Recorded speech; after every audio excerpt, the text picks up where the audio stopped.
इस बीच टैरिफ को लेकर के अमेरिका की तरफ से 9 जुलाई के बाद मोहलत मिलती नजर आ रही है। अमेरिका के ट्रेजरी सेक्रेटरी ने कहा कि जो देश अमेरिका के साथ ट्रेड डील नहीं करेंगे उनके ऊपर बढ़े हुए टैरिफ 1 अगस्त से लागू हो जाएंगे। पहले ट्रंप प्रशासन ने 9 जुलाई तक की छूट दी थी और देशों से 9 जुलाई तक ट्रेड डील करने के लिए भी कहा था, लेकिन डेडलाइन नज़दीक होने के बावजूद अमेरिका के साथ कई प्रमुख ट्रेड सहयोगियों की डील अभी तक नहीं हो पाई है। इनमें भारत, यूरोपियन यूनियन, जापान और ब्राज़ील जैसे देश शामिल हैं। उधर भारत और अमेरिका के बीच ट्रेड डील पर संकेत हैं कि दोनों पक्षों में एक मिनी डील हो सकती है। हालांकि इस डील में डेयरी और कृषि सेक्टर के शामिल होने की संभावनाएं नहीं हैं। सर, मतलब बाजार इंतजार कर रहा है, पूरी दुनिया वेट कर रही है। अब कैसे, क्या कुछ अपडेट्स हैं sir Bharat America trade deal को लेकर के?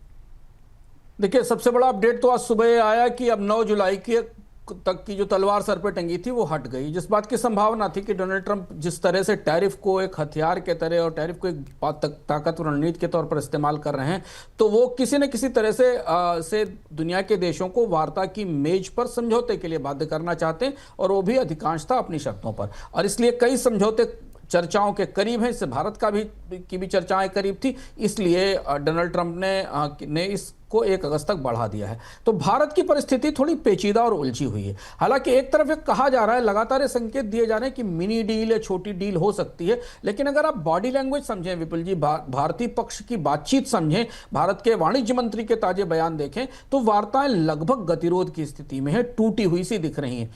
पिछले सप्ताह भारत का दल वापस भारत का जो नेगोशिएशन पार्टी थी वो वापस लौट आई। उसके बाद वाणिज्य मंत्री पीयूष गोयल का बयान आया कि भारत अपनी सुविधा से संधि करेगा, राष्ट्रीय हितों का से समझौता नहीं किया जाएगा, कोई डेडलाइन नहीं है। लेकिन फिर भी एक पक्ष ये संकेत दे रहा है कि एक छोटी मोटी काम चलाऊ डील हो सकती है, जिसमें कि औसत 10% टैरिफ लगा दिया जाए भारत के सामानों पर और बाद में बड़ा समझौता किया जाए, इसे अंतरिम समझौते को रखा जाए। लेकिन सबसे बड़ी चुनौती, जो बात हम लगातार बोनस पॉइंट में कह रहे हैं और सबसे पहले हमने बताई थी, कि वियतनाम की डील होने के बाद भारत जैसे देशों के लिए चुनौती काफी बड़ी हो गई। डोनाल्ड ट्रंप 10% का भी टैरिफ क्यों देंगे भारतीय कपड़ों को, जब वो वियतनाम पर 20% के टैरिफ लगा चुके हैं? तो वियतनाम ने जो बेंचमार्क तय किया वो भारत के लिए बेहद बड़ी उलझन बन गया है। तो छोटी डील होने की संभावना है, लेकिन अब फिर एक ब्रीदर मिल गया, एक समय मिल गया है करीब 1 अगस्त तक का, 1 महीने। तो अब 1 महीने फिर खींचतान होगी, फिर सहमति बनाने की कोशिश की जाएगी।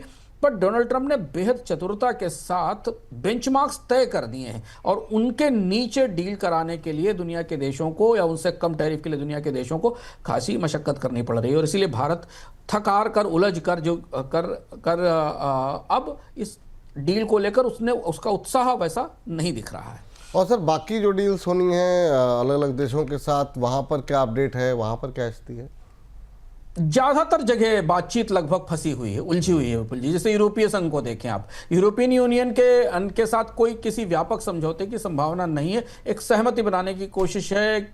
स्टील और एल्युमिनियम पे जो ड्यूटी है 50% और 25%, उनको लेकर कोई राय नहीं बनी है। ईयू ऑटो पर छूट चाहता है, लेकिन आंतरिक मतभेद है। 9 जुलाई से पहले कोई बुनियादी समझौता अब संभव नहीं है, क्योंकि वही 10% के टैरिफ के साथ ईयू आगे बढ़ना चाहता है। ईयू के अंदर दबाव है और कई सारे देशों के अलग अलग रुख भी हैं, लेकिन ईयू को भी एक समय मिल गया है। जापान के साथ बातचीत बिल्कुल टूट चुकी थी, बातचीत फिर शुरू हुई। कल जापान के वार्ताकार ने वाणिज्य मंत्री लटनिक से बातचीत की है। चावल का मामला उलझा हुआ है। अमेरिका चाहता है कि जापान के लोग अमेरिकी चावल खाएं। जापान में चावल सेंसिटिव है और जापान में राजनीतिक रूप से जापान की सरकार चावल आयात करने की स्थिति में नहीं है। लगता नहीं है कि जापान के साथ कोई समझौता हो सकता है। जापान पर टैरिफ लगेंगे या फिर उसे कृषि रियायतें देनी होंगी। हालांकि जापान को भी 15 दिन का अब समय मिल रहा है। ठीक थाईलैंड के साथ बातचीत थोड़ी अग्रिम चरण में है। वियतनाम के बाद एक अलग देश है जिसमें थाईलैंड ने अमेरिका से कच्चे तेल की और बोइंग के विमान खरीदने की पेशकश की है।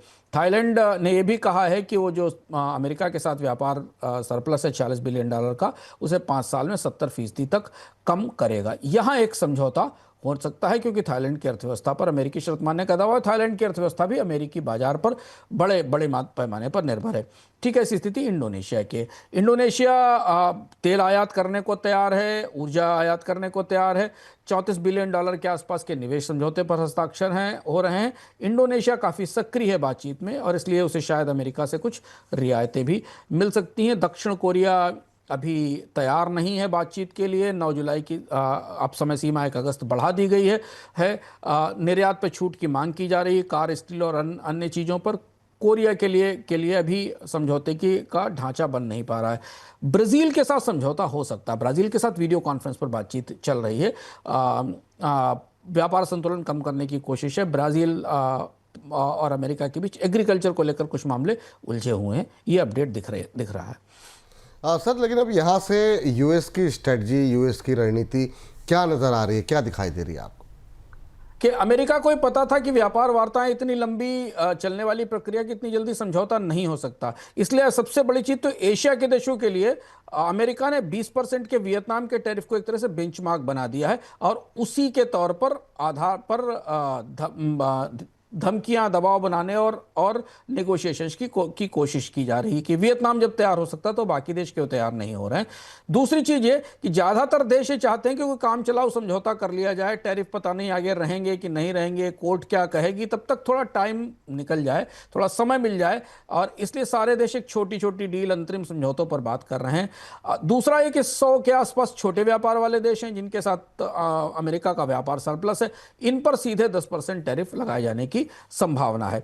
लेकिन ये बातचीत का दौर और एक खींचतान का दौर अब अगले 1 महीने तक और जारी रहेगा। यानी विपुल जी, बाजार को उम्मीद थी कि 9 जुलाई तक कुछ निकल आएगा। वो जो अनिश्चितता है, वो अनसर्टेनिटी है, उसका समय 1 अगस्त तक बढ़ गया है।